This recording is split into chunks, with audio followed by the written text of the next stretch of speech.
அம்மாக்கா, நேத்து ஒரு வாழைப்பழம் தோல் வலிக்குட்டு கீழே விழுந்து காலு சுளுக்கிக்கிட்டா. சரி நாம தான் ஒரு எட்டு போய் காயெல்லாம் வாங்கிட்டு வரலாம்னு நான் வந்தேன்க்கா. ஏ பங்கஜம், அங்க தூரத்துல இருக்கிறத பார்த்தா உன் மருமவ மாதிரியே இருக்குதுடி. நான் போய் பேச்ச குடுக்குறேன், நீ அப்புறமா வா. இந்தாடா ஹோட்டல்காரண்ணா, அப்படியே ஒரு பிளேட் சிக்கன் பிரியாணியும் சிக்கன் 65யும் பார்சல் பண்ண நேராகுது. மாறனே, இங்க என்னடி பண்ற?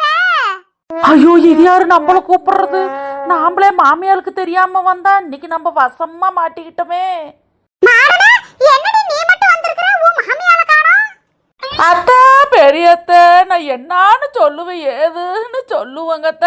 நேத்து ஒரு நாய் துரத்தி அவங்க ஓடின ஓட்டத்துல கீழே உளுந்து கழுத்து துளுக்கிக்கிச்சின்னு படுத்திருந்தாங்கத்த. மனசுக்கு கொஞ்சம் ஆறுதலா இருக்கட்டும்னு சிக்கன் பிரியாணி வாங்கலான்னு வந்தங்கத்த. உனக்கு வேணும்னு சொல்லுடி, எதுக்குடி என் கழுத்தை உடைக்கிற? ஐயோ அத்தை, நீங்களா? நான் உங்களை கவனிக்கவே இல்லைங்கத்த.